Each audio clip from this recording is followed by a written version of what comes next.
Bien, bonsoir à toutes et tous, bienvenue dans cette 72e édition de Radio Athléti, une émission un petit peu particulière, c'est les vacances en Belgique, Loris et moi sommes ensemble ce soir Moi, pour j'ai vacances débriefer. que 2 jours, par contre. Moi j'ai une belle vacances, mais en tout cas ça fait plaisir de vous reparler ce soir pour débriefer cette belle victoire, 2-0 face au Celta Vigo. Deuxième victoire consécutive en Liga, deuxième clean sheet, voilà, l'Atlético qui se reprend petit à petit en Liga et qui s'accroche, hein, d'accord, à cette course vitale au top 4. Mais bon, voilà, on va parler de tout ça durant cette belle émission ce samedi soir. Voilà, pour nous accompagner, ben, c'est ça qui est bien que Radio Athlétique, face à une grosse affiche par Manchester, on est en petit comité, mais ici, le Celta, on est en grand comité, donc y a aucune À logique avec. Manchester, on était 3, 4. On était quatre, sincèrement. Mais là, voilà, aujourd'hui, voilà, il y a le sixième qui vient d'arriver. C'est incroyable. Bon, tout d'abord, en premier, peut-être Mathieu. Salut Mathieu, comment ça va? Salut à tous, ça fait bien plaisir de vous voir, vraiment tous les deux, ensemble, et puis de vous retrouver évidemment pour la radio. Voilà, l'Atlético sait défendre de nouveau, je suis un homme heureux ce soir. C'est défense. Ah, ok, on va en reparler, on va en débattre. Parce que peut-être que tout n'est pas rose en défense, attention. On va en reparler. Ouais. Salut Jayan, comment ça va? Est-ce que Eh tu passes ben, une bonne journée, Jayan? ouais. Ouais. Deuxième victoire d'affilée en Liga, non, ça fait très plaisir. Hein. Si certains se demandaient est-ce que le Cholismo était mort, bah le Cholismo n'est pas mort, mais le Lodismo non plus. Donc voilà, on est heureux. Hein. Le Lodismo, oui, c'est Ah, ça qu'il a dit. ok, très bien. Salut Naïs, ça fait longtemps, comment tu vas? Salut, bonsoir à tous. Ça fait très plaisir d'être de retour parmi vous et surtout pour débriefer une très belle victoire de l'Atlético. Donc, quoi de mieux? Et enfin, Timéo, comment ça va Timéo? Tu es là, tu nous entends? Ouais, je vous entends bien. Ça va super. Je suis très content parce que voilà, il y a la victoire. Et puis, il y a le Belgetico, je ne sais pas comment dire, mais la magnifique rencontre, la co-animation, c'est magnifique. Je trouve ça super cool. Donc, super soirée en prévision. Ouais, essayer d'animer ça au mieux, hein. C'est pas facile à deux, non, je me rends Timéo, compte. t'étais pas au courant en plus, toi. Là, tu viens de l'apprendre en débarquant un peu. Exactement, c'était la surprise. Alors, je sais pas si ça a été prévu avant, mais j'ai dû débarquer. J'étais pas très présent, mais putain, grosse surprise. Et puis, ça fait plaisir. C'est beau de vous voir ensemble, là. Ouais, d'ailleurs, on nous dit qu'on nous stream depuis le sous-sol du Wanda. Bah Non, oui. non, c'est effectivement ma chambre d'étudiant. Et si celui qui trouve tous les maillots qu'il y a derrière, je lui offre un chocotoff. Parce que j'ai que ça, je suis étudiant. Je suis dessus depuis tout à l'heure, hein. Je t'enverrai un message à la fin, hein, pour te dire. Ok, bon, on va quand même rentrer dans ce débrief parce que il y a du débat dès le début. Parce que quand on commence par la compo, souvent, bah, on discute un petit peu. Mais je trouve que cette compo, elle va faire parler parce que, étonnamment, j'ai envie de dire étonnamment, parce que je pense qu'on a tous été surpris. Il y avait beaucoup de 11 en rumeur, évidemment, mais celui-là, en fait, c'est le 11 de Manchester. Alors là, incroyable. Et- Oblak, Savic, Jiménez, Reinildo. Sur papier, évidemment. Après, on expliquera comment ça s'est déroulé. Donc à 3 derrière, Savic, Jiménez, Reinildo. En piston, Versajko et Elodie. On l'a encore vu. Au milieu de terrain, Kondogbert et Rajorente. Et une double attaque, un duo avec Correa, Joao Félix. Messieurs, je vous interroge globalement. Loris dit, tu peux interagir, mais est-ce que vous attendiez au même 11 que Manchester? Sincèrement, c'était pas une. Bah, j'aurais commencé, tout le monde s'attendait à Griezmann, même Atleti Frontier a vu l'étude qu'ils ont fait, c'était Ouais. Griezmann-Félix, Ouais, attendu. ouais. Ouais, ils ont C'était pas clairement arrêté Griezmann, depuis, hein. depuis tout ça, une propagande pour ce duo-là. Griezmann-Félix. Et les autres, qu'est-ce que vous en pensez? Bah, écoutez, moi je vais vous dire, je vais trancher un petit peu, mais je suis pas si surpris que ça, dans l'absolu, parce qu'effectivement la logique aurait voulu de faire tourner un petit peu, le fait de pas voir Griezmann titulaire contre Manchester, c'était aussi l'idée de le relancer en championnat, ça n'aurait pas été complètement stupide non plus. Mais j'ai bien aimé le fait de cette envie, alors là pour le coup très très affiché, parce que c'est littéralement le même 11, de la régularité. Enfin, on aligne 2 fois d'affilée la même équipe, et enfin ça fonctionne, en tout cas en termes de, pas en termes de résultats, mais en termes de tactique et en termes d'animation, 2 fois d'affilée. Donc je trouve que c'était bien de revoir littéralement la même chose pour se poser un socle, une base, et ensuite voilà, pouvoir se permettre le luxe de faire rentrer autant de joueurs importants en cours de match. Enfin, une régularité, comme Mathieu le dit, parce que justement. Mais ce Ouais, qui vas-y, est, Naï, on t'écoute. ce qui est aussi drôle, c'est que beaucoup reprochaient la méritocratie de Diego Simeone. Et pourtant, cette fois-ci, elle est très respectée. On a vu des joueurs titulaires qui le méritaient, comme Correa et Félix. Beaucoup s'attendaient à Antoine Griezmann aux côtés de Joao Félix. Mais André Correa est récompensé par tout toutes ses belles performances. Et il est aligné titulaire d'entrée, quoi. Du coup, bah, Ça a coupé chez Naï, je pense. Enfin, je sais plus. En tout cas, oui, pour rebondir sur ce qu'il disait, en effet, on a l'impression que les hiérarchies sont totalement perturbées. J'ai envie de dire, peut-être fini Suarez. En tout cas, la Suarez rentre en tant que dernier attaquant. C'est quand la dernière fois que Suarez a été titu? Si quelqu'un a le match Bah exact. non, il y a Osasuna, il a marqué un but, il était titu. Il était titu La semaine passée, ouais, le but qu'il met de loin, il était. Oui, titulaire, ouais. J'ai Ouais, oublié il ce joueur, je t'avoue. était- ouais, non, il était. Et je dirais merci, il y a un abonnement apparemment de Fishman Fishman Bad, Bad. donc super. Et Ouais. même, Et on a Kun- Kun aussi, Kun Kun XF qui prend son 2e mois, donc merci Ouais, les gars. vous ça- êtes ça des fait rois. plaisir. Merci beaucoup. Merci. Donc, bah bon, voilà, un 11 qui, pour la première fois de la saison, et je pense que euh, je, je me prends qu'un risque en disant que c'est la première fois de la saison qu'on voit 2 11 consécutifs similaires en à peine quelques jours, enfin 3-4 jours, parce que voilà, depuis mercredi, il n'y a rien qui a changé. Donc c'est ça qui est incroyable. Alors qu'on avait justement dit que ouais, voilà, ils sont pas assez en forme, c'est pour ça que ça change tout le temps. On cherchait à chaque fois des excuses à Simeone en disant qu'il va chercher de solutions. Mais voilà, aujourd'hui, il a remarqué sans doute que le 11 de Man U avait bien fonctionné mercredi soir, et donc il a réédité ça. Peut-être un autre argument en faveur du fait qu'il réédite le 11, c'est que, allez, il y a eu, en effet, jeudi, vendredi comme repos, ici il y a eu toute la journée, donc on jouait 3 jours après, mais le prochain match n'est que dimanche prochain à 21h, donc là ils auront une semaine quasiment pour travailler ce match. Et voilà, il n'y a pas un enchaînement, on va dire, très important de 3 matchs en une semaine. Non, là, ici, le match prochain n'est que dimanche au Betis à 21h, donc un pitch très important, notez-le déjà. Mais voilà, c'est vrai que voilà, c'était probable, comme ça avait fonctionné, que finalement, ils remettent son. On nous dit une continuité, Herrera Kondogbia très précieux à la récupération, comme contre Manchester. C'est vrai qu'on a bien vu encore les deux en évidence ce soir. On va parler en espérant aussi que Kondogbia qui est sorti sur blessure, sur présent, bien. Là, c'est pas grave. J'espère en tout cas. Bon, là-dessus, on va rentrer dans ce match finalement. Un match que l'Atlético commence très bien. On a pris quelques notes évidemment de notre côté. Ça commence très fort hein, avec justement Hector Herrera à la première minute, une roulette. Hein, Loris, on l'a vu, une roulette, une Et derrière, c'est transversale. transversal. Et transversale C'est pour ça qui est Lodi qui a incroyable. failli provoquer un penalty. Finalement, c'est transversal sur Lodi. C'est la nouvelle tactique de l'Atlético avec Kondogbia et Herrera. On décale sur notre ailier gauche parce que Loris, on l'a dit sur la compo, c'était un 3-5-2, mais on vient Non, de en vérifier. réalité, c'était Tu peux expliquer aussi à ceux C'était qui- clairement un 3-3-4 sur les positions moyennes offensives. où on avait 3 défenseurs, donc Renildo, Jiménez, Savic.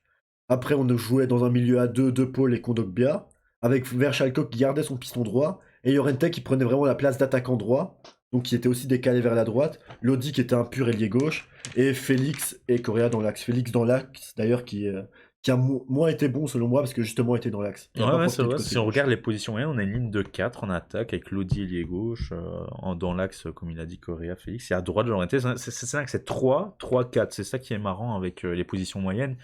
Finalement, ces positions moyennes révèlent vraiment le style de jeu, comment ils ont attaqué. Ça, c'est assez intéressant. Et en fait, on voit que Lodi, en atteste ses 2 buts, est vraiment ailier gauche sur les positions, quoi. Est-ce que Lodi est latéral de formation parce que je le trouve très à l'aise sur les phases offensives? Qu'est-ce que vous pouvez nous dire, les gars, là-dessus? Est-ce que Lodi est latéral de formation? Bah, écoute, en tout cas, est-ce que c'est son poste préférentiel cette saison? Oui. Je sais pas s'il est latéral de formation, je vais pas te mentir, mais non, la vraie question c'est, oui, en fait, il est défenseur gauche de formation, mais il a toujours eu cet talent, en tout cas cette capacité à se projeter, même quand il était au Brésil. C'est un peu les types de latéraux qu'on voit de plus en plus émerger. Hein. On pense par exemple à Davis au Bayern et tout, même à Théo Hernandez à Milan, c'est des latéraux qui sont très très offensifs et qui du coup parfois ont, et c'est ça un peu l'ironie du sort, ont des difficultés en défense alors que c'est leur job principal. Et c'est vrai que quand on fait la comparaison entre Lodi et Renildo, on a l'impression que c'est pas du tout le même poste alors qu'à la base ils ont été formés au même endroit quoi. Mais c'est sûr que Lodi a toujours été plus réputé pour ses qualités offensives que défensives, ouais. Le premier quart d'heure, pour rebondir, on va parler tout de suite de Lodi, notamment c'est lui qui ouvre le score, mais premier quart d'heure, messieurs, que j'ai pas trouvé mauvais, ou un petit peu dans la continuité de Manchester, l'Atlético qui a le pied sur le ballon avec son duo Herrera Kondogbia, une tentative de Coréen un peu forcée, lointaine. J'ai quand même noté 2 bémols, c'est ces 2 cartons jaunes, coup sur coup, Savic qui ne la mérite pas, soyons quand même objectifs un petit peu, il ne touche pas du tout l'attaquant du Celta, donc j'espère qu'il y aura un appel côté Atlético pour annuler cette jaune, parce que Savic serait suspendu hein, si la jaune reste pour le match au Betis, mais on voit très bien qu'il ne touche pas sur le ralenti, il ne touche pas du tout le joueur du Celta. Et puis Jiménez sur la meilleure occasion d'ailleurs du Celta, prend une jaune pour un tacle à retardement Il aurait sur... pu même prendre rouge, hein, parce que Ouais, franchement. franchement, elle est quand même méchante cette c'était- faute. Sur Iago Aspas, justement, on a vu sa cheville était en sang. D'ailleurs, Jan, c'est la meilleure occasion du Celta après un quart d'heure, malgré des bons débuts de match de l'Atlético avec un bon rythme. Et Renildo est là pour sauver les meubles. Hein. Ouais, c'est ça, parce qu'il y a Jiménez qui fait une faute, littéralement. C'est vrai que là, il aurait pu prendre le rouge d'ailleurs, mais derrière, du coup, l'arbitre laisse l'avantage. Donc là, le Celta va vers l'avant, et à un moment, il y a une frappe, et c'est vrai que là, si Renildo ne fait pas le sauvetage, il y a le sauvetage de Versalco juste après aussi, quand même. Mais donc c'est là aussi, mais je crois qu'il y avait, enfin, je sais pas s'il y avait but après, mais c'est vrai que là, l'occasion, elle est très très franche, et c'est vrai que là, on aurait pu prendre l'ouverture du score s'il n'y avait pas ce sauvetage de Renildo, littéralement.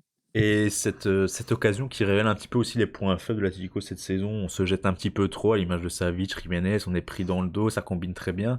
Quasiment un face à face, hein. Bien joué d'ailleurs de Denis Suarez à remettre en retrait pour le joueur du Celta. Mais voilà, heureusement que Rinaldo là il se rattrape un petit peu hein, de ses petites erreurs ces semaines précédentes, mais qui sauve quasiment un but. On nous parle déjà hein, forcément avec des questions qui vont susciter le débat. Est-ce que Carrasco joue aussi haut que Lodi nous joue aujourd'hui, messieurs? J'ai pas Complètement l'impression, différent. hein, moi, Déjà, que Carrasco est si haut que Lodi. non, en fait, non, parce qu'effectivement, Carrasco, quand il a été repositionné en piston, il a eu toujours cet effort défensif à faire. Mais encore une fois, Carrasco, il a rarement joué, en tout cas de manière assez prématurée, avec Reinildo derrière. C'est souvent avec un Hermoso qui n'était pas du tout aussi solide, ou en tout cas aussi attaché à sa tâche défensive, si je puis dire. Et le duo fonctionne bien entre Lodi et Renildo. Encore une fois, on en parlait cette semaine en Ligue des Champions, mais l'un ne va pas sans l'autre. Lodi peut pas se permettre de monter aussi haut si Renildo fait pas le boulot derrière. Donc, je sais pas si c'est encore très comparable, d'autant qu'en plus, ils ont pas le même pied fort, donc c'est pas la même utilisation sur le côté. Ouais, moi j'aimerais revenir vite sur le pied fort, comme tu as très bien évoqué, c'est que Carrasco est droitier, donc forcément il a besoin de plus d'espace, donc d'être plus bas pour rentrer C'est sur son ça. pied, parce que c'est rare quand Carrasco reste vraiment sur le côté gauche, souvent il rentre. Donc c'est tout con, mais ça joue, et c'est pour ça que Carrasco est beaucoup plus bas aussi. Elodie, comme il est gaucher, il peut faire Lodi est l'appel vraiment et gaucher, donc reprendre. il Ouais, reste ouais, c'est vraiment ça. sur le côté. Ouais, ouais, ouais. Il peut coller quasiment et Non, il colle rentrer. la ligne quasi tout le temps. Ouais, ouais. D'ailleurs, à Milan, pour reprendre un petit peu ce que Lodi peut proposer, il me semble qu'à Milan, il rentre un petit peu dans ce rôle-là. Souvenez-vous, un but partout, la demi-volée des Griezmann, je me demande si c'est pas... je ne sais plus qui fait la passe pour Lodi, en tout cas au-dessus de la défense milanaise, mais c'est Lodi qui remet en retrait dans une position un peu similaire. Est-ce que quelqu'un a la c'est De Paul ou... Je t'avoue, j'ai oublié ce match. Hein. Là, je m'en rappelle Ouais, pas. mais c'était un match super important. Qui fait la passe à Sincèrement, Lodi je à sais plus Milan? du tout. Au-dessus Si de la quelqu'un défense. peut me le dire dans Griezmann? le Non, chat, non, ce sera Griezmann c'est le royal. buteur. Je sais plus qui l'a Je l'ai fait. plus. Je crois que c'est Thomas Lemar, C'est hein. Lemar, c'est Lemar, non? Ah, C'est ce Thomas fameux Lemar. Thomas. C'est Thomas Lemar qui l'a fait à Lodi pour l'égalisation à Milan. C'est Thomas Lemar, je suis quasi certain maintenant que j'y repense. Bref, mais voilà, Lodi finalement dans cette position, on en avait déjà un peu parlé, on avait suscité, on se disait que le seul avenir de Lodi finalement c'est peut-être Loris, ailier gauche, milieu gauche, comme Oui, face à Sasuna aussi en fait. pour moi, Lodi, c'est un attaquant gauche. Hein. Il a aucune stat défensive bonne. Donc autant profiter de ses qualités d'attaquant qui sont indéniables. Ouais, ben voilà, en tout cas, tant que ça marche, comme ce soir et mercredi, donc finalement, quand même, 2 buts et une passe décisive en 2 matchs, c'est quand même pas mal pour les Brésiliens. Mathieu disait que Reinildo et Elodie se complètent. Rappelons quand même qu'ils sont lusophones tous les deux. Hein, au Mozambique, on parle portugais, et puis forcément. Et même, je crois que Renildo a pas fait une partie. Quoi, la Ouais. nationalité portugaise, je crois, il a. Ça, c'est Timio qui le sait mieux que moi, mais avant Lille, il était souvent dans un club portugais ou quoi. Ah, ça, c'est vrai qu'avant Lille, il était où, Je monsieur crois, il vient de Lillois Portugal carrément. Alors, je crois qu'il a joué à, à Belenenses, donc en D1 portugaise. Ensuite, du coup, il a rejoint le LOSC un peu inaperçu en tant que joueur vraiment inconnu. Et puis, il a fait son trou, mais ouais, il vient de la D1 portugaise à Belenenses. C'est ça. Il a été formé au Benfica, visiblement. Ouais. Donc c'est un pur Donc, enfant voilà. du Portugal. Ok, ouais, ben voilà. Côté lusophone, ça plaît. Avec Félix aussi, n'oubliez pas le Côté troisième gauche, lusophone. 100% lusophone. Ouais, 100% lusophone. Bon, ben on arrive justement à ce but. Je peux le laisser à Naï, voir ce qu'il en pense. Lodi qui ouvre la marque à 36e minute. Naï, il avait tenté le coup contre Manchester United, souvenez-vous, en première mi-temps, sauf qu'il l'a mis en l'air. Là, il a essayé de surprendre Derrea, ça n'a pas fonctionné. Ici, Lodi fait mouche, hein, Naï. Angle fermé et tout, c'était. Ouais, je m'attendais pas à ce qu'il la marque, enfin qu'il la mette dedans. Je pensais qu'il allait soit attendre pour la remettre à Joao Félix, mais au final, il tente sa chance. Ça fait mouche, c'est dedans et 1-0. Bon, ça faisait très plaisir pour lui, surtout qu'il enchaînait 2 bons matchs d'affilée et ce but était totalement mérité parce qu'on faisait une bonne prestation, mais surtout pour lui qui fait 2 bons matchs et notamment celui contre Manchester où il aurait pu également inscrire un but de la sorte. À souligner aussi la vraie belle passe de Kondogbia aussi, hein. Vraiment Oui, très voilà. précis pour le coup. Derrière, Lodi fait le très bon contrôle. Justement, le défenseur, il a du mal à gérer. Il s'est un peu emmené. Et ouais, après, voilà, il y a une petite pointe de réussite, mais il y a beaucoup de talent avec, quoi. Il y a quelques commentaires forcément hein, sur le Brésilien. On nous dit en tout cas avec Lodi qui est en mode Roberto Carlos, Carrasco va devoir se bouger parce qu'il commençait à devenir trop stéréotypé. Attention, c'est vrai qu'on en a un peu parlé. Carrasco, Lodi finalement dans cette position-là ont des styles totalement différents. Carrasco il doit repiquer dans l'axe pour jouer sur son pied droit, tandis que Lodi peut prendre direct la profondeur avec son pied gauche et recevoir de tels transversales. Parce que si Carrasco fait des appels comme Lodi le fait, Carrasco doit contrôler du droit et se remettre sur son doigt dans l'axe, donc ça prend un peu plus de temps.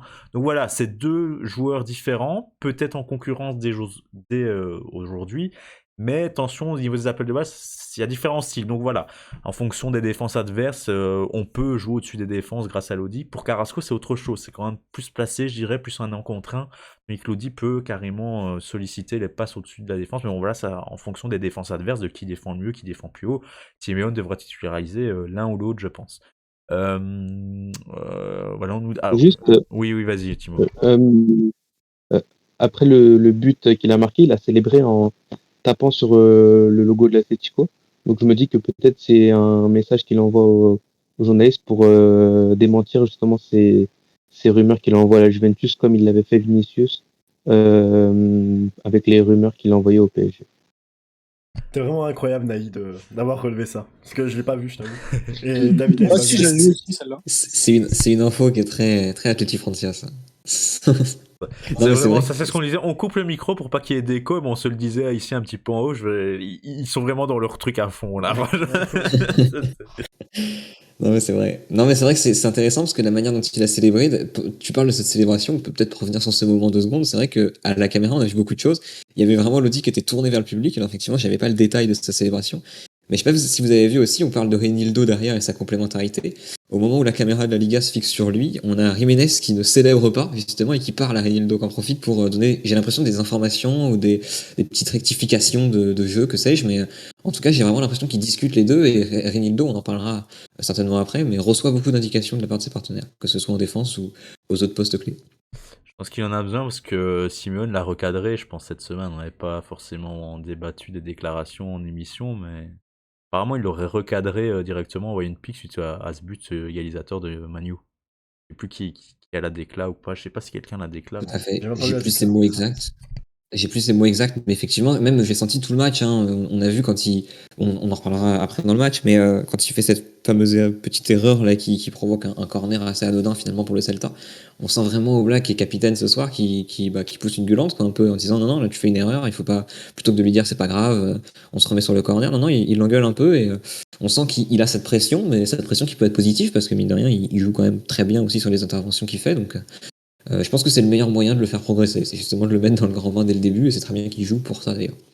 Allez, on nous dit que Kuhn nous dit qu'il avait plus d'espoir pour Lodi, mais au final, dans une position plus haute, il est très bon. C'est vrai que ça fait 2 matchs, mais il est très bon.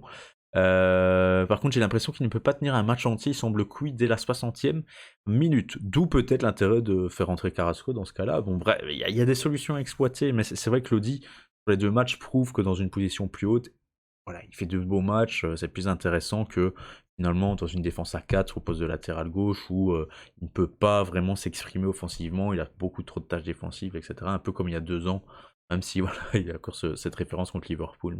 Mais bref. On nous dit aussi, Fish, Carrasco est plus un ailier, je trouve, mais c'est pas le meilleur dispo pour le mettre en valeur. Il serait plus à l'aise en 4-3-3. Voilà, c'est vrai que le 4-3-3, on le voit de temps en temps par phase de jeu, mais très rarement quand même sous l'Atleti.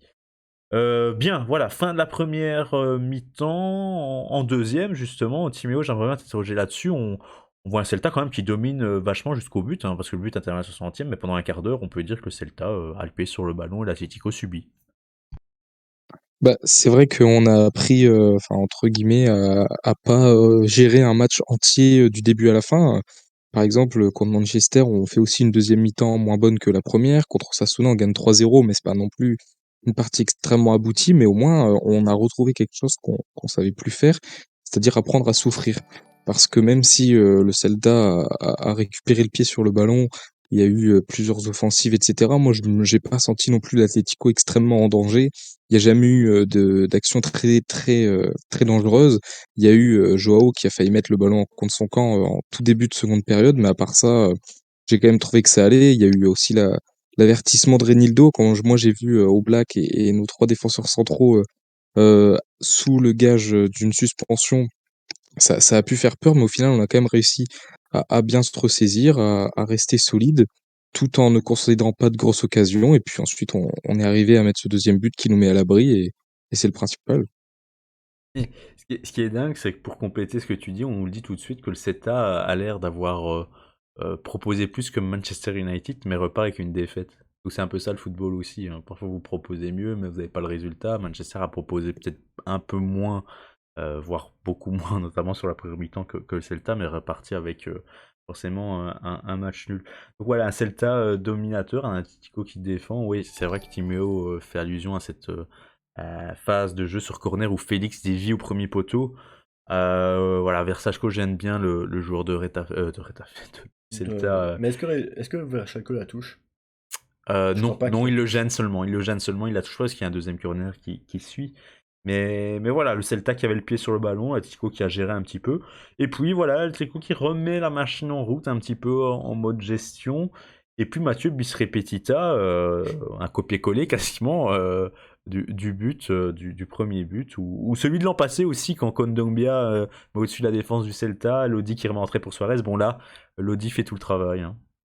Ouais, tout à fait. Bah, je le préfère presque ce but au premier parce que déjà il y a une gestion d'un temps faible qui est quand même assez bien fait de la part de l'Atleti. Alors un peu de réussite certes, mais mine de rien, voilà, bonne gestion du temps faible, ça faisait longtemps. Et puis ouais, je le préfère presque parce que meilleure intention, c'est-à-dire plus rapide, très efficace. Une passe, un shoot, voilà, on ne réfléchit pas, on y va tout de suite. Et j'aime le fait que ce soit en première intention, c'est cadré, c'est bien fait. Donc voilà, bravo Lodi, super match et couronné d'un résultat parfait qui est grâce à lui à 100%. Donc vraiment, ça fait très plaisir. Double passe décisive de Kondogbia, double but de Lodi, 2 buts et une passe décisive aussi en 2 matchs pour le Brésilien, qui a été élu King of the Match hein, par la Liga. Tout à fait logiquement, on verra si les chroniqueurs ont mis aussi en top Lodi ou si on en trouvait d'autres. C'est bien que certains essayent d'être originaux. Juste remercier Kun XF qui a offert un abonnement. Je crois que c'est le premier abonnement offert de la chaîne. Ouais, j'en ai Ça va, déjà Ah, vu, yes. mais oui, c'est super. Il y en a eu, mais ouais, merci, Koun, c'est super. Ok, merci, c'est gentil, c'est gentil. Bon, Lodi, qui malgré son doublé, va être quand même remplacé. Et on a eu 3 changements en une fois, la 63e minute, des postes pour poste. Donc Carrasco a pris la place de Lodi, De Paul a pris la place de Llorente. D'ailleurs, De Paul était bien excentré sur la droite, on l'a vu quasiment durant toute la deuxième mi-temps. Et puis, ah oui, il y a un poste pour poste, c'était Griezmann pour Andrel Correa. Koun qui offre C'est Noël. Qui régale, C'est hein, Noël. qui régale. C'est Père Koun hein, aujourd'hui, hein, Père Koun. Voilà, exceptionnel, merci, c'est très gentil. Voilà, qui offre un abonnement à mon père, je le vois. Incroyable. C'est incroyable, c'est incroyable. Bon, voilà, trois changements en une fois. 67e, j'ai noté de belles déviations de Griezmann, dans ce qu'il fait peut-être mieux encore sous le maillot de l'Atlético, cette déviation comme ça en tant que second attaquant. Suivi d'une frappe de Carrasco. On a eu aussi une belle frappe de Paul. Voilà, une deuxième mi-temps qui finalement n'a pas eu vraiment beaucoup d'intensité à partir du 2-0. Le Celta avait le pied sur le ballon, était assez discret. encore noté quelques changements. Lemar pour Kondogbia sur blessure. Donc ça, c'est peut-être le seul bémol de la soirée, c'est la blessure de Kondogbia. Et du coup, ça amène à la grande question de qui sera 6 entre temps. Parce qu'on n'a pas eu 30 joueurs, parce que De Paul et Herrera étaient vraiment tous les deux en bas. Ouais, avec vu Lemar qu'on menait. tout dessus. Ouais. Mais qui jouera en 6? On n'a pas Coquet, on n'a pas Kondo. Là, on peut interroger un petit peu tout le monde, mais c'est ce que vous en pensez si Kondogbia est blessé au Betis, parce que on repartirait sans doute sur un. S'il était là, Kondogbia aussi, Herrera, Llorente. Mais là, si Kondogbia n'est pas là, qu'est-ce que vous faites? Est-ce que vous avez des idées déjà à nous donner pour en vue du match de la semaine prochaine? On est d'accord, Koke sera pas revenu pour la semaine prochaine. Bah écoute, On sait pas. si c'est musculaire, non, ça, certainement pas. Enfin, ça c'est clair. En une semaine, tu te remets pas d'une blessure musculaire. Est-ce qu'on repasserait peut-être pas en 4-4-2 pour ce match-là? Enfin, je sais pas. Parce C'est que là, dur à dire. c'est compliqué de mettre en 6 quelqu'un. Enfin, si on a ni Coquet, parce que Coquet, même s'il est pas bon dernièrement, moi, il est blessé, mais il connaît quand même le métier, disons. Si Kondogbia, qui est excellent en ce moment, il est pas là, c'est compliqué. Enfin, je vois mal lancer quelqu'un qui n'est. Ou alors vraiment faire dézonner quelqu'un, mais genre essayer de mettre De Paul ou je sais pas, mais c'est pas. Enfin, c'est quand même un peu. Voilà, quoi. C'est vraiment du gros bricolage, hein, si. Moi, je tenterais presque un Herrera, sérieusement. J'attends de voir vos avis, mais en termes de relance, si jamais le pressing n'est pas non plus. Parce qu'on sait que c'est son gros défaut, le fait d'avoir un peu de mal à résister au pressing. Si le pressing n'est pas acharné, je dirais que en termes de relance, en termes de. Parce que c'est aussi ça qu'on demande à un 6. Hein, l'Atlético, généralement, en jouant de cette manière, maîtrise plutôt bien son sujet. Donc, ouais, un Herrera, De Paul, Lemar, par exemple, au milieu, ça pourrait se tenter, je pense. Ouais, sauf que Mathieu, on comprend hein, forcément la proposition, sauf que Llorente Y a pas paraît Llorente, maintenant, là. ah ouais, c'est ça, pour l'intensité physique, paraît indispensable, vraiment un petit peu comme contre Manu, maintenant dans le milieu à 3, parce que Versachko a l'air d'être titulaire piston droit ou côté droit si vous voulez, et donc Herrera Llorente me semble indispensable, et donc en effet le troisième, Lemar comme tu dis, ou De Paul comme tu dis. Moi personnellement, puis Loris dira peut-être son avis, moi je verrais plus Un Serrano. ça c'est peut-être ton avis, moi c'est plus Herrera de Paul Llorente. Herrera de Paul Llorente, même si Kondogbia n'est pas là ultra fort, je mettrais les trois là parce qu'ils savent quand même se battre. Llorente de Paul, ça c'est quand même. Ouais, Llorente est beaucoup mieux que de Paul, mais voilà, ça c'est quand même se battre, etc. Il y a quand même du jeu entre de Paul et Herrera qui peut se produire.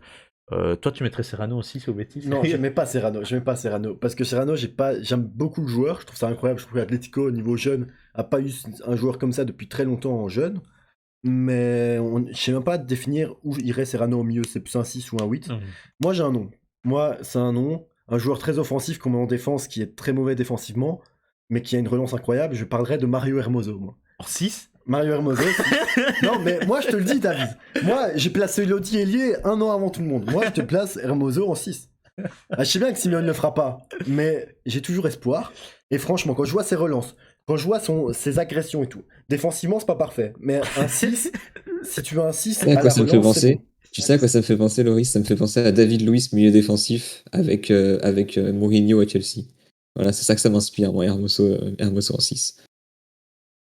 Moi, ça me fait rappeler à Jiménez, du coup, milieu def en 2017. Le David Luiz oui, numéro oui, 6 de Chelsea s'est fait éliminer par l'Atlético, ça on s'en souvient. Mais non, mais c'est ambitieux de Loris, hein, c'est ambitieux. Mais Il fait du spectacle ce soir. Non, C'est pas du d'accord. grand Loris. Moi, je suis pas d'accord. Moi, j'y crois vraiment à 6 par contre. Bref, on verra, mais une toute logique, je pense, on penchera en effet sur 3. Herrera, peut-être qu'il redescend pour la relance, en effet, Mathieu, les capacités le fait de Mais distiller. Herrera, il sait pas gérer un pressing. Mais ça dépend, est-ce que le Betis est capable de Ah oui, mettre ça presse le pressing. à domicile, c'est vrai qu'ils sont, à mon avis, ça va presser sur le numéro 6. Mais bon, c'est vrai que c'est quand même c'est quand même déjà un casse-tête. Comme quoi, c'est dur, c'est difficile d'être coach quand même, parce que faire un choix en fonction d'une blessure, on n'a jamais le 11. Alors maintenant qu'il a l'air d'avoir trouvé un duo cette semaine qui performe très bien, Kondogbia, ben voilà, rebelote. Il y en a un qui est blessé. Bref, c'est très compliqué d'être coach et d'avoir. Après, il l'a sorti tellement vite que si ça se trouve, justement, c'est par précaution et il sera là d'ici là. Hein. C'est pas une certitude, mais c'est vrai que oui, les éventualités sont quand même réfléchies. Donc on fait un débrief tout en débat. De toute façon, le débrief est quasi fini sur les fins de match, mais voilà, c'est vrai que les questions ressortent et c'est un peu le débat, je pense qu'on voulait avoir ce soir. On nous demande, Fiche nous demande pourquoi De Paul joue plus et quid de Lemar dans le milieu à 3, mais voilà, le fait que Coquet, De Paul justement et Lemar étaient blessés pour Coquet et un certain contre Manu a redistribué les cartes. Cette semaine, Moi, mon explication, c'est la seule que il met Kondogbia Herrera par défaut, parce qu'il a presque pas d'autre choix. Il met Llorente dans le milieu de terrain, parce que voilà, ça justifie le fait qu'il fallait mettre de l'intensité capable. Mais le fait que c'est ça, ça a très bien marché. Et donc voilà pourquoi De Paul ce soir est sans doute sur le banc. Voilà pourquoi Neymar est sans doute sur le banc. C'est que Herrera est incroyable là, sur les 2 derniers matchs cette semaine. Kondogbia est incroyable aussi avec ses 2 passes décisives aujourd'hui. Et je suis désolé, mais De Paul, Coquet et Neymar aujourd'hui sont barrés par Herrera, je Llorente complète. et Kondogbia. Voilà. T'imagines, on dit ça en Je début de complète. saison? Non, on ne croirait pas au début de saison si on dit ça, mais c'est incroyable. Quoi. C'est vrai que c'est vrai que c'est fou, mais je compléterais même en disant que Herrera, il a même d'ailleurs, il a fait un bon match contre United, il a fait un bon match ici, il a même fait un bon match contre Osasuna. Il fait vraiment juste je Sasuna, trouve, on l'oublie, mais il était un bon. Il fait un bon. il fait également un bon match. Moi, j'ai failli, enfin, je l'aurais mis parmi les tops. Hein. Franchement, c'est un joueur qui a fait un enchaînement assez intéressant. Et oui, quand on voit effectivement certains manquements au milieu, c'est top de voir un Herrera qui sort de nulle part comme ça. Franchement, bravo. Et on nous dit que Cholo, donc Raphaël nous dit que Cholo a pris des décisions drastiques. Je sais pas si elles sont drastiques parce que moi je pense qu'il les prend par défaut le soir de Manchester parce que Coquet est blessé, donc on ne saura jamais si Coquet. Surtout que Coquet se blesse lundi, je crois, donc c'est vraiment. Ouais, je suis sûr que Coquet aurait joué. Oui, Coquet aurait Il joué. aurait profité de son statut et donc il l'aurait pas fait, mais voilà, et maintenant il voit que ça marche, peut-être qu'il va s'en tenir, on va voir quand Coquet reviendra.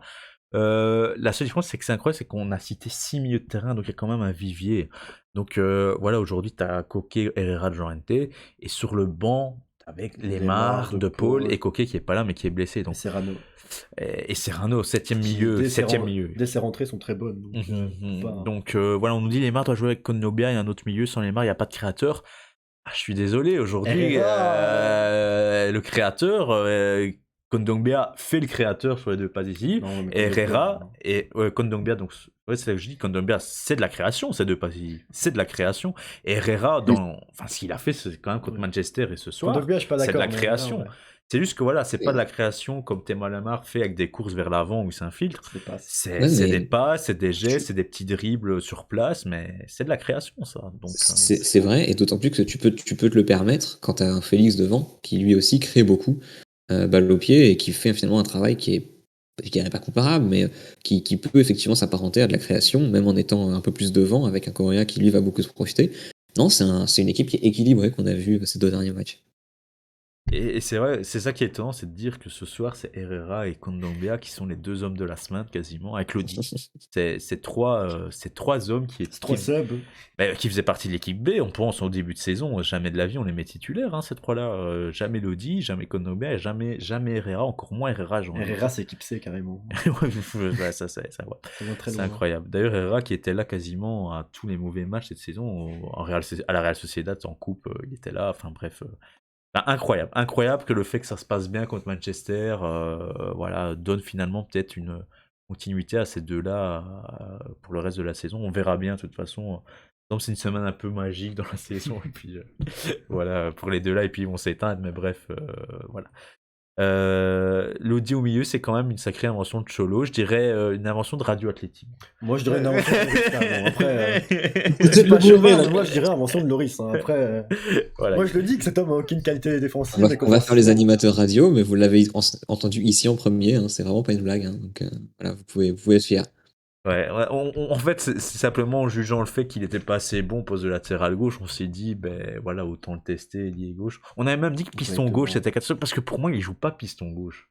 Non, c'est Piston clairement gauche, un attaquant parce que gauche, ouais, hein. piston, en fait, on associe un rôle offensif, mais tout aussi défensif. Pour moi, lui, c'est ailier gauche, c'est quasiment Oui. un joueur qui est déchargé de ses... En il fait, fait de la défense, il le fait. Renildo monte jamais, contrairement à Hermoso montait beaucoup. Ouais. Renildo monte jamais parce que Renildo assure le taf Ouais. défensif de Lodi de piston. C'est ça. Parce que quand tu regardes, dès qu'il y a un décalage à gauche, c'est Renildo qui y va, c'est pas Lodi qui redescend. Mhm. C'est Renildo qui y va. Et donc, il est ailier gauche. Renildo fait vraiment le taf défensif de Lodi et c'est vraiment un sacrifice, on va dire, de Renildo. Alors, quelques commentaires avant de passer au top et flop. Lodi, c'est quand même une sacrée invention de Cholo, donc Raphaël toujours. Entre Carrasco et Lodi, vous mettez qui au Betis? Ça, c'est le débat de... Moi, je te dis, j'ai tout préparé.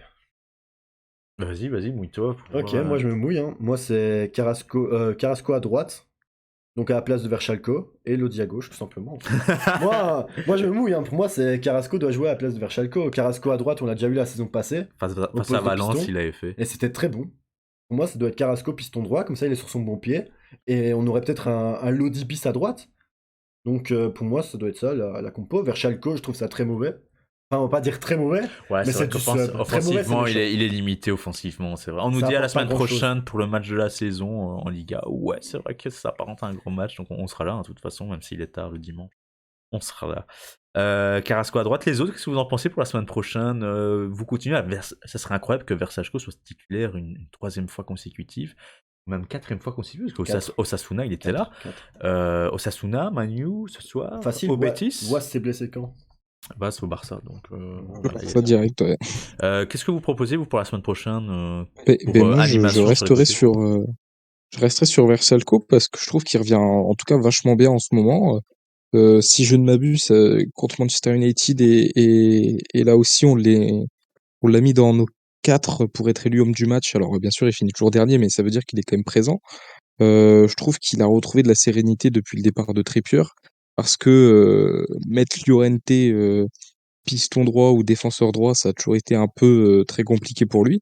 Et donc moi, je le ferai enchaîner parce en soi, il y arrive. Physiquement, je le trouve assez bon et capable de tenir.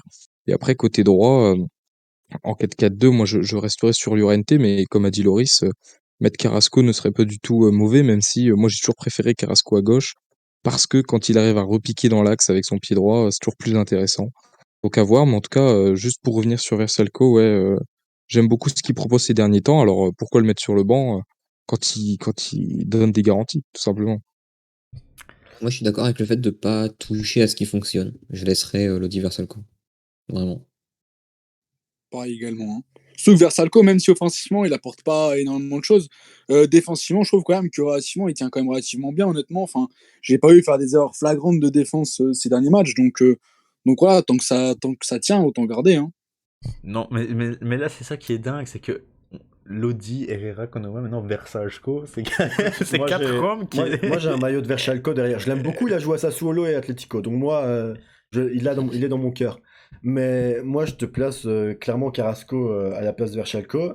Et du coup, ça permet, parce que là, on parle de, comme on a dit, qu'on joue en 4-3-3, ça permet de laisser le côté droit à Carrasco et que Llorente, justement, occupe son poste dans l'axe, où Ouais, il est beaucoup ouais. plus à l'aise. Quand même. Ouais, mais ça, Ouais. peu importe tu mets qui en piston droit ou ailier droit, hein, comme tu le vois, ça remet de l'orienté dans le milieu de terrain. Mais Et surtout ça, je pense qu'il y a une on tendance parle de de Carrasco, même Simeone. s'il faisait un mauvais taf défensif. Hein. Moi, Ouais, je ouais. trouve Carrasco, défensivement, il m'a jamais déçu sous Il s'est Simeone. Hein. amélioré. Mais c'est vrai moi je trouve qu'on remarque surtout une tendance, peu importe qui c'est, hein, vous optez pour Versalco ou Loris Carrasco, peu importe. Il y a une tendance depuis quelques matchs à remettre Llorente dans le milieu de terrain. Ça c'est clair que ça se voit. Et pourquoi? Parce qu'il sait bien que contre Manchester, il faut gagner en intensité. Et je pense que l'Atlético peut être meilleur que Manchester dans l'intensité. L'intensité proposée par Manchester n'est pas De toute énorme. façon, il y a Et toujours. Llorente c'est être là. On l'a vu en semaine, Llorente avec ses contacts, ses foot, beaucoup de foot. Mais il était là, il est Par contré. équipe, il y a toujours un joueur d'intensité. Et face à des équipes de PL qui sont que d'intensité, c'est connu pour ça, la PL. C'est obligé d'avoir ces joueurs. Donc là, je te parle de, par exemple, l'Inter a pas Barella face à Liverpool, ça se voit. Parce que c'est le seul joueur d'intensité Ouais, de l'Inter. c'est vrai. T'as pas Ils sont Barella. forts. Ouais. Si on n'a pas Llorente, bon, on va faire comme l'Inter. On peut avoir des occasions. Il n'y a pas d'intensité. Eux, 2 occasions, ils peuvent nous plier. Hein, s'ils mettent l'intensité. Si Très ça arrive à la important. mettre, parce que Manchester. Bah, c'est vrai que Manchester, c'est une équipe à part en PL au niveau Ouais, intensité. c'est pas ça. Mais bon, c'est vrai que voilà, peu importe ce que vous optez, moi je vois plutôt l'orienter dans un milieu droit comme ça, ou attaquant droit aujourd'hui quasiment, mais voilà, ça permet au moins de le replacer dans sa meilleure position et ne plus donc le cantonner à droite où parfois il était un peu mis par défaut. Ouais, donc on nous dit, Valsachko, ça reste un remplaçant en temps normal, là c'est exceptionnel. On nous demande si Carrasco revient pour. Non, il est Il suspendu. sera même pas là au Carralé si ça non passe. S'il passe, l'Atlético il est même pas là au Carré parce qu'il est suspendu 3 matchs. Donc, mais voilà, ne parlons pas de qualification de toute façon ce soir, mais voilà. Le top, le flop peut-être. On va passer à ça comme ça, Ouais. c'est assez intéressant. Le top, le flop, voilà. Bah, écoute, on peut laisser la parole à Jayan. Allez, vas-y, Jayan. Le top, c'est une victoire. Alors, mon top, moi, c'est Diego Simeone, tout simplement, parce que si cette année, il n'a pas toujours, même pas souvent, fait les bons choix, moi, j'ai vraiment apprécié le fait qu'il remette le même 11 que Manchester. Parce qu'honnêtement, voilà, son équipe, elle a bien tourné contre Manchester. Même si on a fait 1-1, on en a tous tiré du positif, même beaucoup de positif, à part le score, littéralement, mais bon, voilà, ils ont eu une occasion dedans. Donc, on a fait un très bon match contre Manchester, et Cholo, justement, il a fait confiance à ces joueurs-là. Et pour moi, c'est très bien pour deux choses. C'est que ça permet quand même de laisser tout le monde concerné, c'est-à-dire des joueurs comme Kondogbia, comme Herrera, qui jouent pas forcément souvent, bah là, pour le coup, ça les met en confiance, entre guillemets, ces joueurs qui font des bons matchs. Ils voient que leurs bonnes performances, entre guillemets, sont récompensées justement par une nouvelle titularisation quelques jours après en Liga. Sur le plan physique, c'est pas trop un problème parce que le Betis, on joue, comme on l'a dit, dimanche soir. Donc voilà, ils ont une semaine pour, entre guillemets, bien récupérer. Et ça permet aussi d'envoyer un message aux joueurs, justement, comme De Paul, comme les marques, que leur place de titulaire n'est pas indiscutable et que voilà, il faut qu'ils essayent de. Parce que dernièrement, voilà, forcément, il y a certains joueurs qui ont un peu baissé de régime. Hein. Je pense à De Paul, par exemple, qui avait bien commencé pour moi la saison, mais qui baissait un petit peu quand même malgré tout pour moi. Donc ça permet vraiment de concerner tout le monde, justement, de piquer un petit peu des joueurs qui ont perdu leur place. Hein, et ouais, de laisser tout le monde concerné. Et la preuve, bah, ça a marché. Hein. Voilà, ça fait 2 bons matchs qu'on sort pour moi, donc même 3 avec Osasuna, même si Osasuna, le 3-0 est un petit peu plus de réussite, mais ça fait quand même un bon enchaînement. Donc voilà, il y a de la régularité, ça fait plaisir. C'est que le plaidoyer de Jaren est Le pas mal. plaidoyer est assez bon. Il est assez On bon. leur tirait bien le carton. Hein. Il est pas mal, hein, franchement. Il est pas mal, il est pas mal. C'est vrai qu'il y aura toujours cette. Voilà, on nous le dit en commentaire à Quardem. Est-ce que c'était des choix voulus ou des choix Ouais, c'est forcés? ça, en fait, il y a beaucoup de blessures et donc. Ouais, Parce que Coquet, moi je suis persuadé qu'il va revenir, il va prendre titulaire, même s'il est mauvais. Hein. Moi je suis persuadé. Hein. Mais c'est là où j'aimerais bien ouvrir vite un débat, une parenthèse, c'est que j'ai eu une discussion aussi cet après-midi avec un spécialiste. Enfin bref. Un spécialiste. Oui, enfin un spécialiste. Et il plaidait en fait en faveur du fait qu'il reste pas grand chose comme match et que donc Simeone va peut-être opter pour ce qui reste pour les meilleurs et donc tant pis pour coquer son statut. Qu'est-ce que vous pensez de ça? Moi, justement, je suis pas aussi persuadé que Loris. Je pense que si ça continue à fonctionner, qu'Ondogbia il a sa place jusqu'à la fin de la saison, par exemple, que si Herrera est meilleur que les autres, Herrera continuera d'être là. Et comme tu dis, il a de toute façon, vous parliez tout à l'heure un peu justement en rigolant, et vous avez bien raison, que si on nous avait dit ça en début de saison, on n'aurait pas cru que nos sauveurs s'appelleraient Lodi, Herrera, Kondo, etc. Et c'est vrai que ça allait tellement mal cet hiver, plutôt la sortie voilà, du mois de janvier, que bah, finalement, c'est plus que salvateur. C'est presque pas étonnant quand on connaît le Cholismo de savoir que c'est des joueurs auxquels on s'attend pas, qui vont sauver une saison qui a l'air complètement finie. Et ouais, ça m'étonnerait pas de voir des noms auxquels on s'attendait pas finalement aller nous décrocher le top 4 et voilà, ils nous permettent de jouer la Ligue des Champions l'année prochaine. L'histoire serait belle en tout cas, que ce soit ça qui permette à Cholo de rester et de finir sa saison en beauté. Moi, j'aimerais juste poser une question vite fait, vous répondez par oui ou non. Est-ce que vous voyez Herrera, il nous reste combien de matchs du coup? Moi, je Une dizaine, dirais 14-15. En disant qu'on passe Manu. Ouais, 14-15, Ça ouais, a encore cut un un peu, joueur. excuse. Ça a cut, on n'a pas entendu ta question en entier. Est-ce que vous voyez Herrera être encore serein 10 matchs? C'est impossible à savoir. Je sais pas si vous avez un avis, les gars, mais c'est du poker. C'est soit c'est excellent, soit c'est vraiment dramatique. 12 matchs en Liga. Et la Champions, qui peut passer. Et un match en Ligue des Champions, donc 13 matchs, si ça s'arrête là. À 7 ou 8.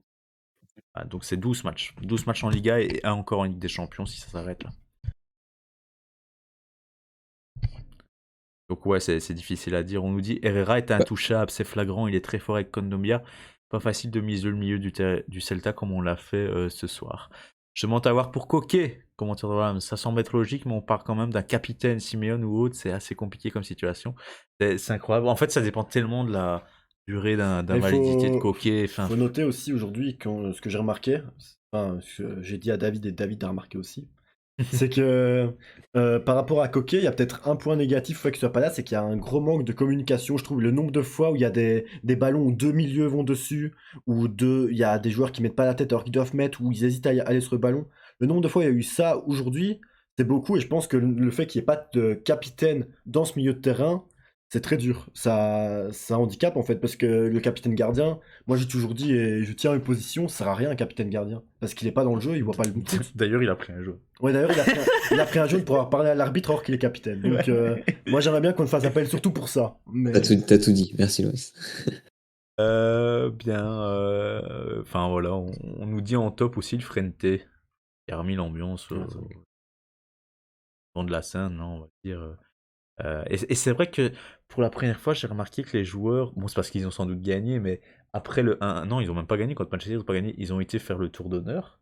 Aujourd'hui, après Manchester, on fait le tour d'honneur. Ouais, ils ont été applaudir, je me souviens. Non, et aujourd'hui aussi, ils vont applaudir. Enfin, on voit que il y a un lien. Enfin, c'est pas que le lien était brisé, mais je veux dire, on sent que le 12e homme fait son effet, et c'est très important. Et c'est aussi la rouverture depuis pas longtemps, Mais mais ça à 100%, hein, je crois. Ouais, mais ça j'en doutais pas. Les supporters Atletico, c'était certain. Ils vont jamais lâcher, même s'ils sont 7-8e. Oui, même en Ligue 2. Ils lâchent même en Ligue 2. Après, avoir un stade comme le Metropolitano en Ligue 2, ça fait chier, mais ça coûte cher. Mais... Voilà, donc ça va. Tant qu'on n'est pas là. Bien, voilà pour Top Simeone et débats qui s'en est suivi pour... C'était Jayan. C'était Jayan pour... C'est Jayan qui a dit son top. Ouais. Allez, Naï, ton top, tu en as un? Moi, j'aimerais bien parler de Marco Llorente qui a fait un travail très propre sur son côté droit. Sa complémentarité avec Versalco était très correcte également, même si c'était pas la même chose que Trippier Llorente d'il y a un an. Il revient très très bien de sa longue blessure également et il a fait une très belle première période, même si en seconde période on a un peu moins vu qu'il est sorti à l'heure de jeu.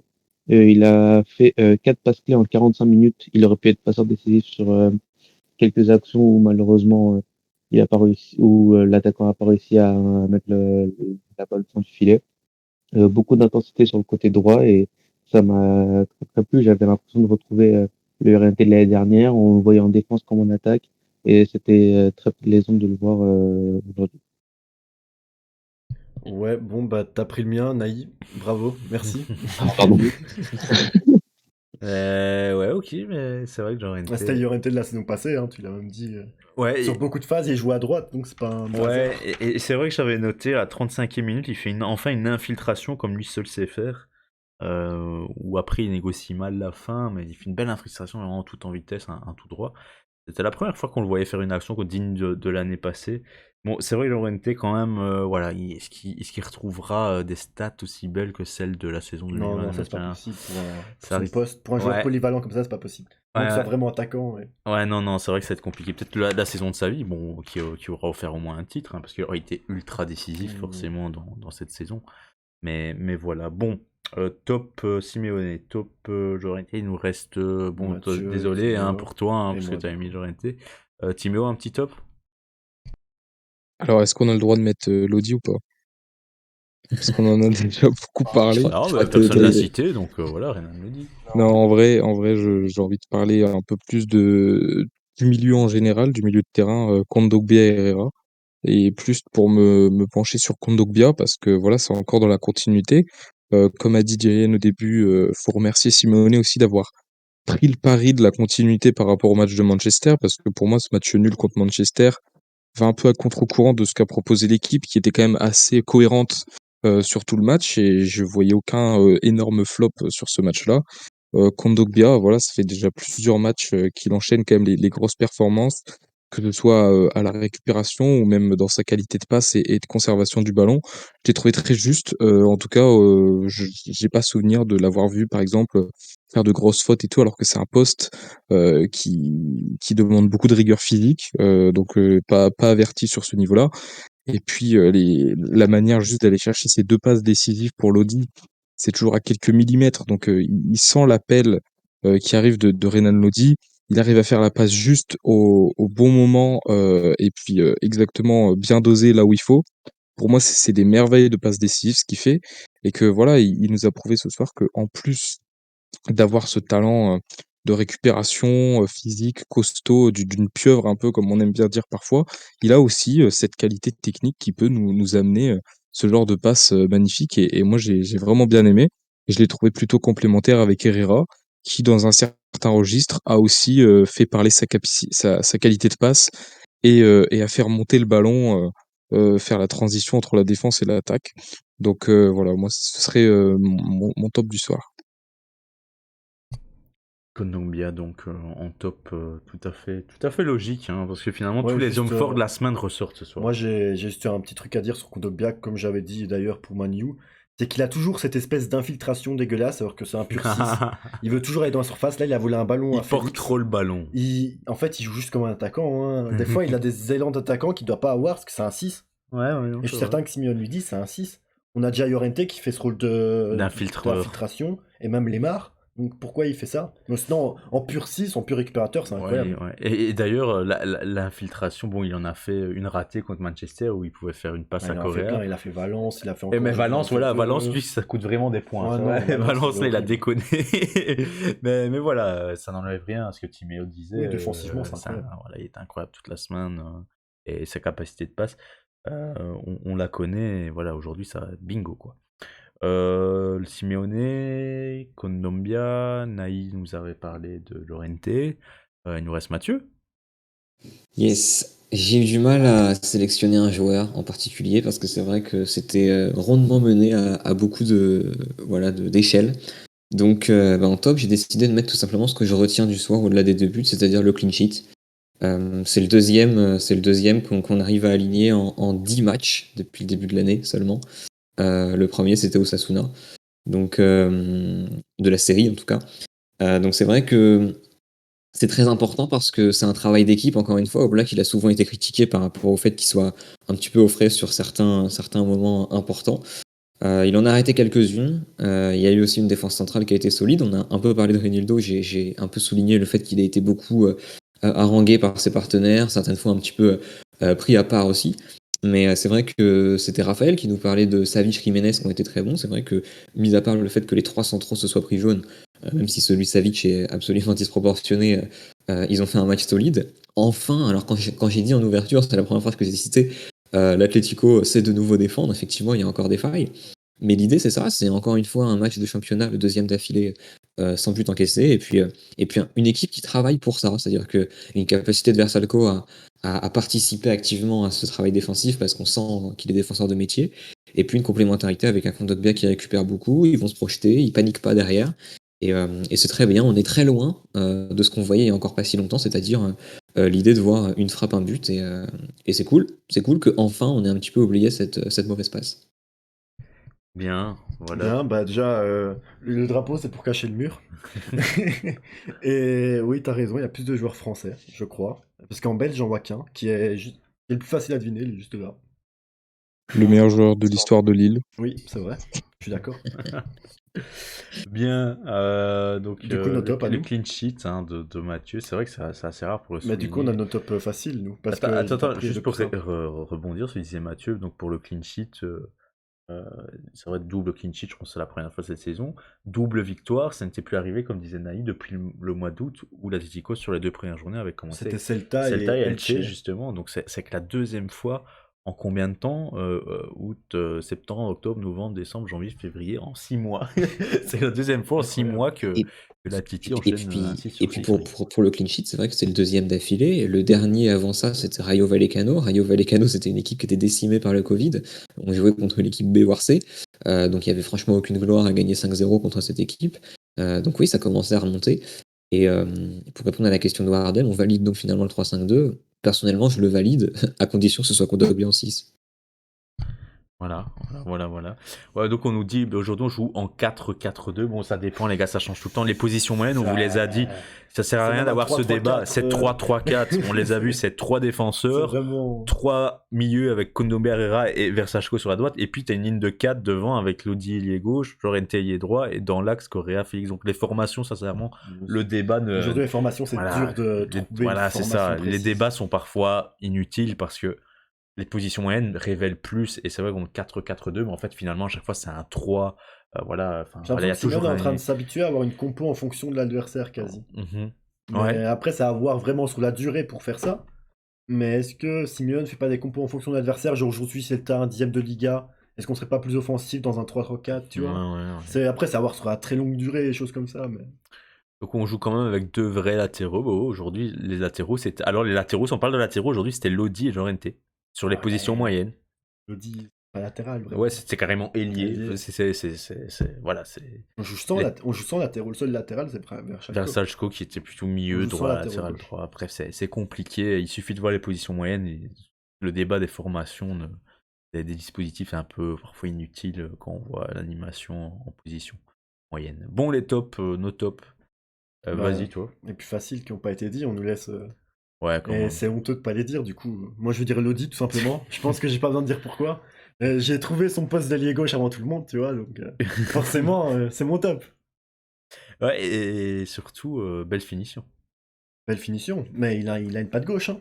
Très fort. Il nous en fait oublier Philippe et Louis, hein. Franchement, Les mots sont lâchés. Les mots sont Tout est lâchés. parfait, et puis il y a eu ça. Ouais, dommage. Et oui, parce que ouais, il met 2 buts ce soir, mais surtout son centre, moi, qui m'impressionne le plus cette semaine. Centre contre Manu, une des plus grands centres. mais il a jamais été mauvais en centre, hein. Toutes ses qualités offensives sont bonnes, hein. Je l'ai jamais vu me rater quelque chose offensivement. Enfin, pas rater un gros truc. Ouais, en parfois mode- il fait des C'est mauvais pas, choix. c'est pas, oui, mais c'est pas par exemple du Kurzawa qui rate tout offensivement. Tu Ouais, vois. non, c'est vrai, c'est vrai. On nous demande si le compte ne joue jamais. Bah écoute, non, Il a on l'a même pas jamais joué en vu. coupe, il a même pas joué. 0 minutes. Il a même pas 0 joué en minutes. 0 minutes pour le compte qui vient de Monaco, là, qui n'a jamais joué en fait. Il y a une option d'achat en plus. Ça se pourrait. Et si je crois que Gribic a aussi une option d'achat à Lille, du coup, ça se pourrait qu'on l'achète si jamais Gribic est acheté, je suppose. Oui, mais non, ça, c'est pas vrai. Il va revenir totalement en garbage. Un très bon début de saison, Gribic. Ouais, il était bon au début de saison lilloise. Ouais, il était bon sans non plus avoir des fulgurances exceptionnelles. Donc au final, il est resté quand même plus moyen. Et puis, il y a surtout son match contre Paris qui l'a totalement tué, où il fait 2 énormes boulettes et il est assez fautif sur le reste. Et donc depuis, il est devenu défenseur remplaçant. Donc là, ça fait 3 matchs d'affilée qu'il enchaîne sur le banc. Donc je pense qu'il a perdu sa place de titulaire à Lille. Donc je vois pas pourquoi Lille poserait 7 millions sur un joueur qui va plus jouer sûrement jusqu'à la fin de saison. Oui, Donc même on va contre sûrement Chelsea, avoir c'était- Garbage revenir. Même contre Chelsea, si je me trompe pas, Team, c'était Léo Jardim dans les buts. Ouais, voilà, Ouais, donc ça fait 3 matchs d'affilée que Jardim a pris sa place. Donc on va sûrement voir Garbage revenir la saison prochaine à l'Atlético. Parce que de toute façon, l'Atlético, Lille n'a pas 7 millions à mettre sur un gardien bon sans plus. Donc après, je pense que Garbage va quitter l'Atlético directement. Ça m'étonnerait qu'il reprenne le banc la saison prochaine. Donc après, à voir. Ouais, donc apparemment Gribic va revenir. Bon, on le revendra direct parce qu'il a l'air très naze. Mais c'était juste pour dire que j'ai déjà mon nom en gardien, en deuxième gardien, qui peut même devenir premier gardien si on va au Black. Qui est pas à exclure et forcément. Black, mais je t'avoue que vu sa contrat saison, jusqu'à je- 2023, attention. Hein, et vu sa saison, je suis pas très. Enfin, tu vois, je peux. Après, ça me fait très culture de l'instant sur une saison, mais. Vas-y, lâche s'il le risque prolonge comme pas. ça. Moi, je dis Livakovic qui joue au Dynamo Zagreb, les amis. Titulaire avec. C'est un Croate. Oui, titulaire avec l'équipe nationale de Croatie, c'est le gardien depuis la retraite de Subasic, et qui est très bon, qui me surprend assez. Il a juste des problèmes dans les interventions sur corner, donc à la main. Mais ouais, voilà, très beau gardien. Franchement, sur la Beau ligne. physiquement ou bon? Non, non, bon, sur la ligne pure, c'est très très bon. Et je crois qu'il a 26 ans, donc pour un gardien, c'est. Ouais, qu'est-ce qu'il fout Dynamo Zagreb à 26 ans? Écoute, moi, je ne suis pas un scout. Moi, si j'étais scout, l'Atlético aurait 3 LDC. Moi, je te le dis ça comme ça. Mais justement, on nous mais- posait la question sans nous dire qui vous voyez au poste de gardien de Black. Enfin, voilà, on n'avait pas vu la question, mais justement, on Ah, parle bah, du- moi, j'ai déjà répondu, Livakovic. Moi, c'est très bon. Livakovic, Oui. jamais vu jouer. Sincèrement, jamais vu jouer. Il a juste des très mauvais arrêts sur corner et tout ça pour réceptionner les ballons. Mais sur la ligne, c'est très très bon. Et même je crois que sur penalty, il a des bonnes stats aussi.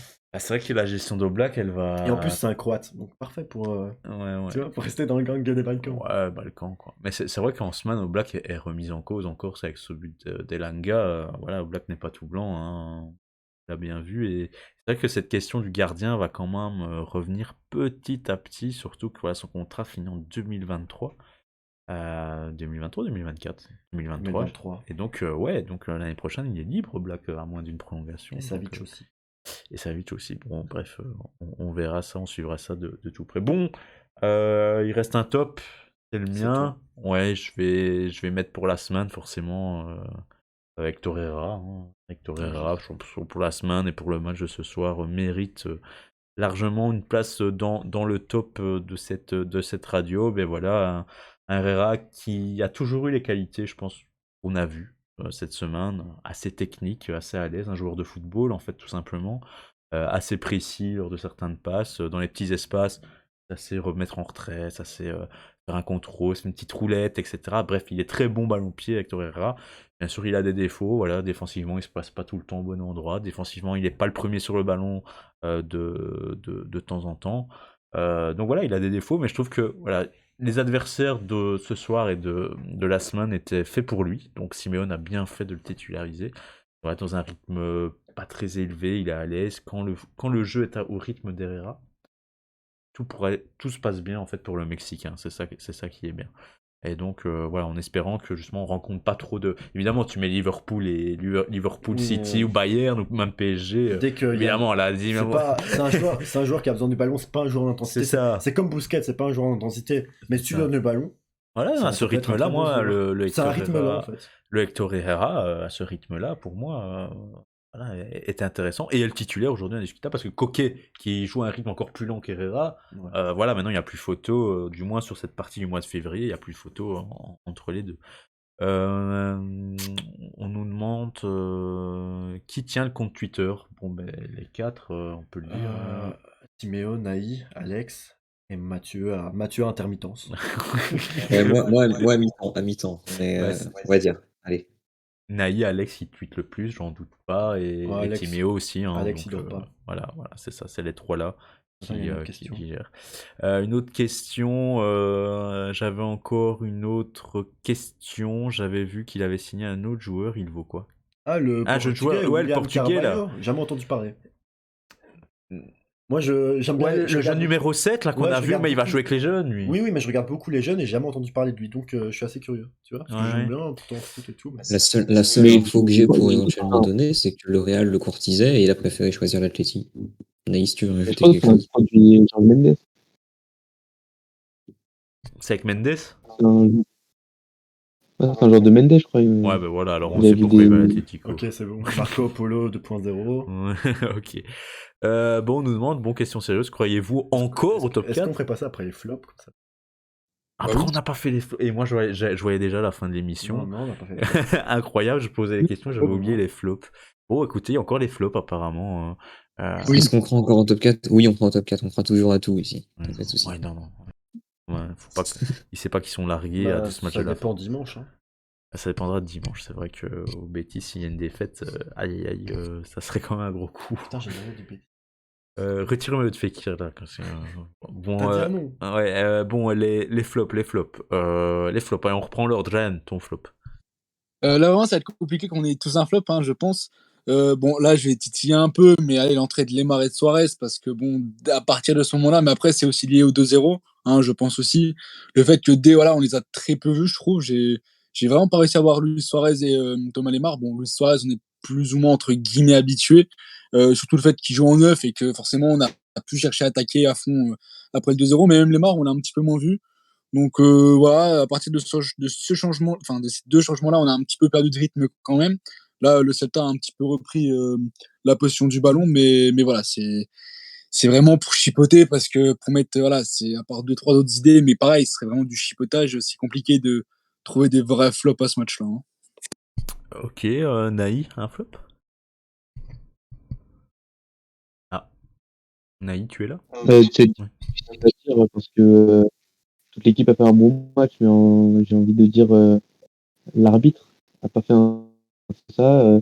Il y a beaucoup de cartons donnés dès le début du match un peu inutilement. Rasavic déjà, Jiménez qui pour moi mériterait plus qu'un jaune sur sa faute sur Iago Aspas.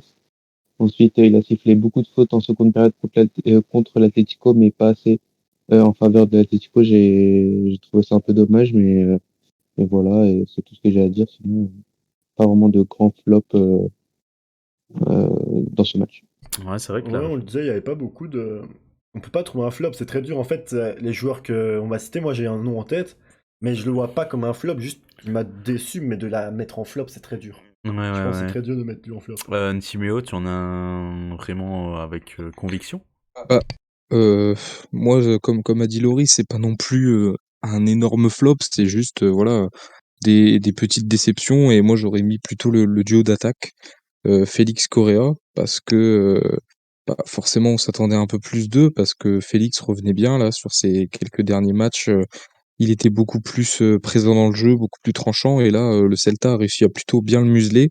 On l'a vu beaucoup moins décisif. Il arrivait à garder le ballon, à faire des trucs habituels de conservation de balles, de quelques dribbles, mais ça aboutissait difficilement et assez rarement à une occasion. Et Correa aussi qu'on a vu par intermittence, On l'a vu faire une frappe assez dangereuse en début de match et puis après plus vraiment grand-chose.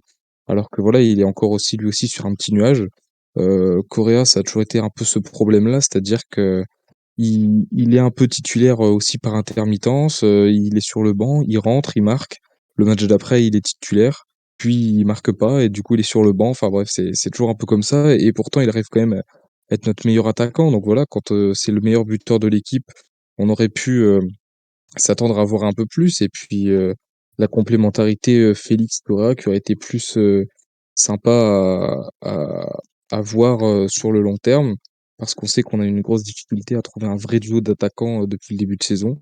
Donc voilà, pas non plus un flop, mais une petite déception d'avoir vu ni l'un ni l'autre vraiment montrer ce qu'il était capable aujourd'hui et surtout un peu plus pour Joao Félix. J'espère qu'en tout cas ça mettra pas un coup d'arrêt sur sa saison qui était quand même bien partie là.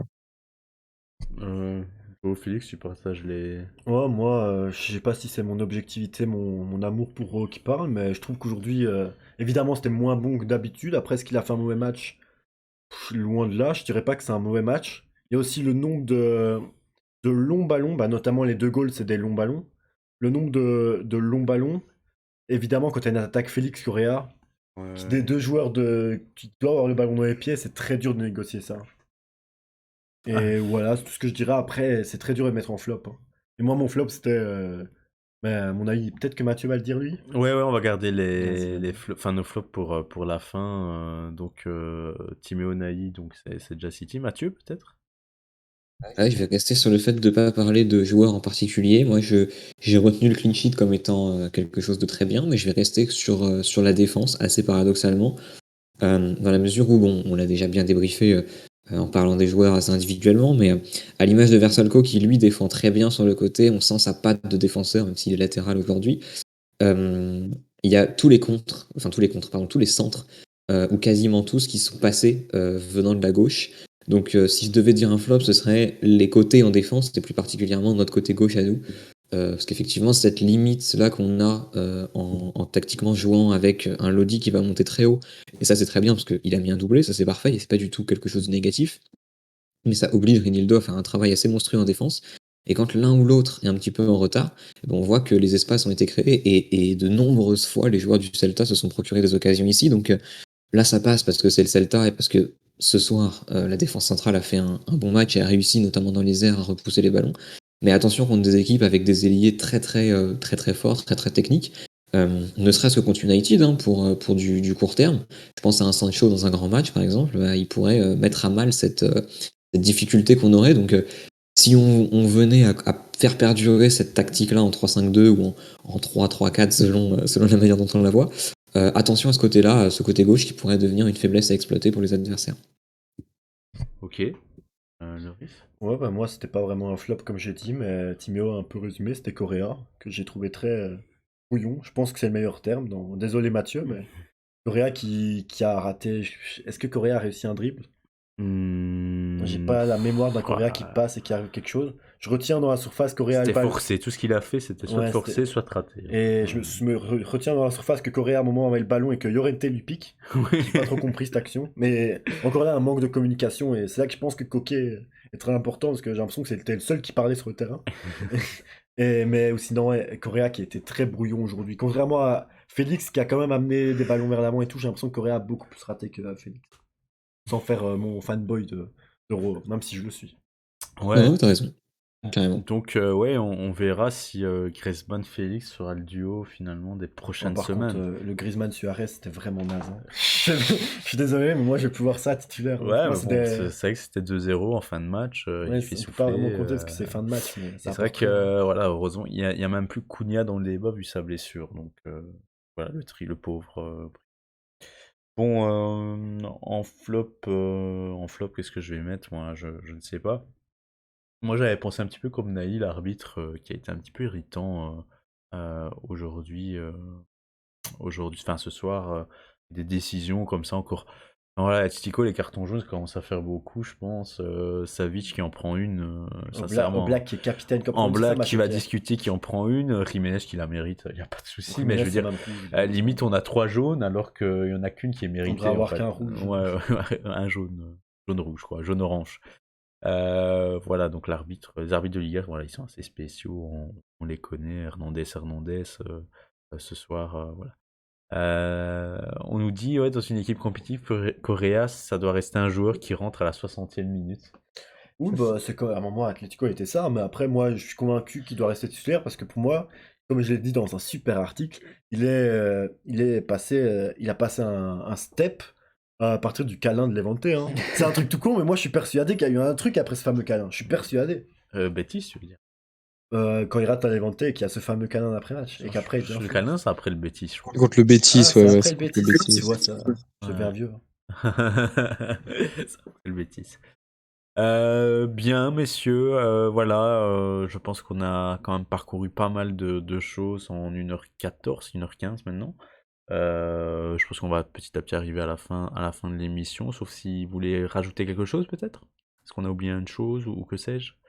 Non, on pourrait simplement conclure par le fait que bah, voilà, ce match il a été abouti. C'est vrai qu'on a fait des flops parce que bah, c'est le format de l'émission, en tout cas des déceptions, on en a parlé. Mais je pense qu'on est tous d'accord pour dire que ce qu'on a vu ce soir, on veut le revoir, contre n'importe quel adversaire d'ailleurs. Donc c'est vrai on fait les tatillons, on parle de Correa, on parle de certaines animations défensives, on parle d'autres joueurs.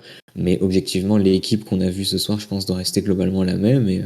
Et, euh, et voilà, même s'il y a eu des imprécisions, grand bien leur face de garder ce niveau-là. Donc voilà, encore une fois, on a dit des choses voilà, pour analyser, mais je pense que l'objectif et l'ambition de tout le monde ce soir, c'est de revoir assez indéfiniment, quels que soient les joueurs d'ailleurs, que ce soit Herrera, Kondogbia ou peu importe qui, nous afficher ce niveau-là bien plus tard. Voilà, tout simplement.